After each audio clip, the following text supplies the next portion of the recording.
Jonathan?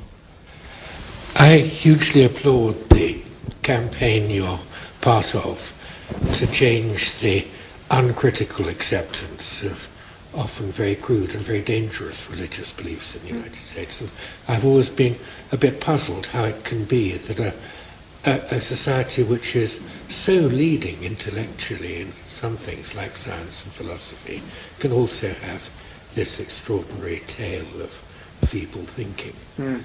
But while I'm hugely on your side, I want to express a bit of disagreement with your take on 9/11.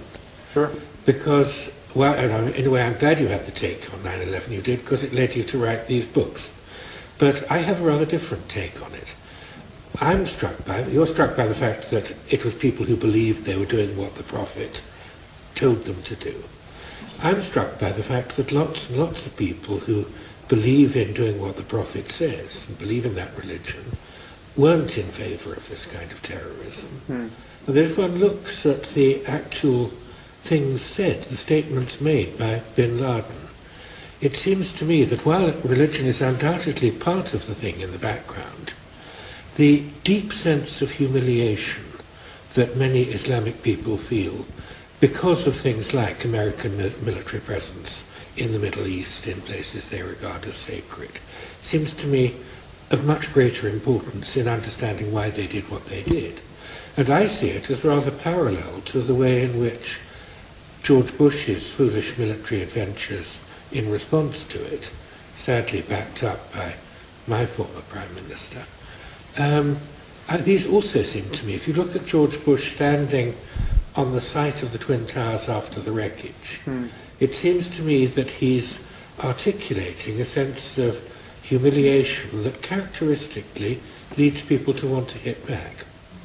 Now, after the much smaller episode in London, when about 50 people were killed in the bombing of the London Underground and the London bus system by Islamic suicide bombers, I was shocked to find there was a public opinion poll in one of the British newspapers that showed that about a third of British Islamic people thought that Western civilization was decadent and should be brought to an end. Right. Now that's about 500,000 people. Now, my response was to write an article in The Guardian saying, a society where people are so deeply divided to this degree, we should start talking to each other, and we need a kind of Socratic dialogue between Western values and Islamic values. And I got a lot of denunciation from crackpots in the United States who felt that I was like Neville Chamberlain, being willing to talk to the enemy. But I also got a response from an Islamic imam of a London mosque, and we had a debate together. And we discussed what it was that we Westerners worry about or offended by in Islam. I talked about the position of gays, the position of women.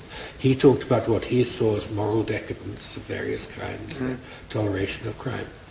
But the sense I came away with, we didn't reach agreement, but the sense I came away with was that to try to attack terrorism, try to undermine terrorism by undermining the whole system of religious beliefs is an incredibly long, slow strategy. I applaud you for taking part in that. But as a response to terrorism, it seems to be much less effective than discussing what values we share, how we can live together, and trying to understand and criticize each other, but not going quite so deep as you want to go. Right. Well, it's a good question and very eloquently put.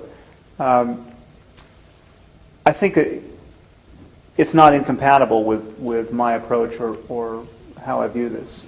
Clearly there are, I just imagine concentric circles of religious infatuation, and in the center we have people who are really, really down to their toes committed to their religious principles. And these religious principles actually are different as you move from religion to religion. I mean, as I've said before, no matter how fanatical someone becomes as a Jain, the core principle of which is nonviolence, they're not going to fly an airplane into a building over their humiliation or grievances, because it would be a repudiation of everything that they've organized their life around. And so it matters that at the core of Islam, there are principles like martyrdom and jihad. It really matters that Islam views itself as a religion that will be victorious in this world, politically and materially. I mean, that there will be a true Islamification of the planet. That people will either convert or die, or Christians and Jews will live as called dhimmi, as in some kind of apartheid situation where they pay a protection tax. This is the view of moral order that you get from Islam, and it really is. It's not the crazy Al Qaeda. I just went to a training camp in Afghanistan Islam. It is mainstream Islam, and one of the problems we have is that many Muslims, for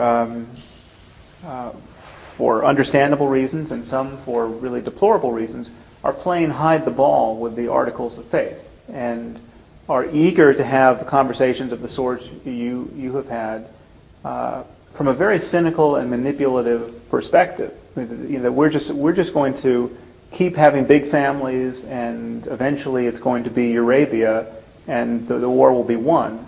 There are people who really think in those terms, and they're not necessarily just the people in the center of the bullseye of Islamic infatuation. They can be several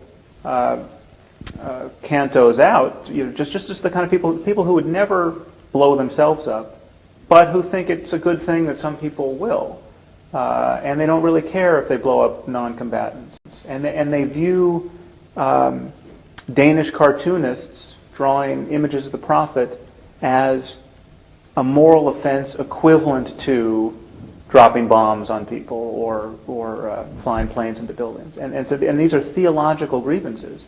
And much of the humiliation you talk about, which I think is worth worrying about, much of this humiliation is mediated by theological claims and beliefs and priorities. And certainly everything bin Laden was ranting about prior to 9/11 is best seen as a theological concern. I mean, he was concerned about the proximity of infidel troops to Muslim holy sites.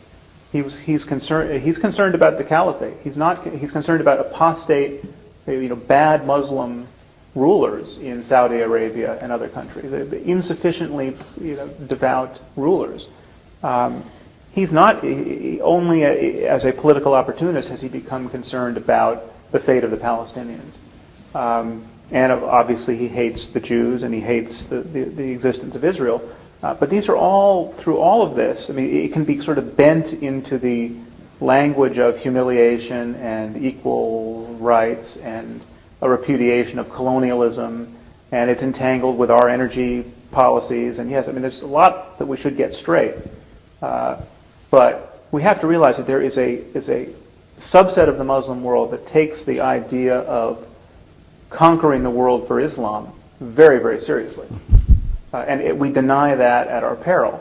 And it is different than Buddhists who we might mistreat. The Buddhists are being mistreated by the Chinese in Tibet. Buddhism doesn't have, it's possible to get Buddhist violence, and we had Buddhist violence in World War II. I mean, Zen Buddhism was very flexible in helping to inspire the kamikaze pilots. It was kind of a Zen Shinto national war ethic, but it's harder to bend Tibetan Buddhism into a death cult. And we don't have Tibetan Buddhist suicide bombers blowing themselves up on Chinese buses. It wouldn't be impossible, but it's much less likely, and it's less likely because of what they believe. So my argument is beliefs matter, and let's talk honestly about the logical consequences of beliefs.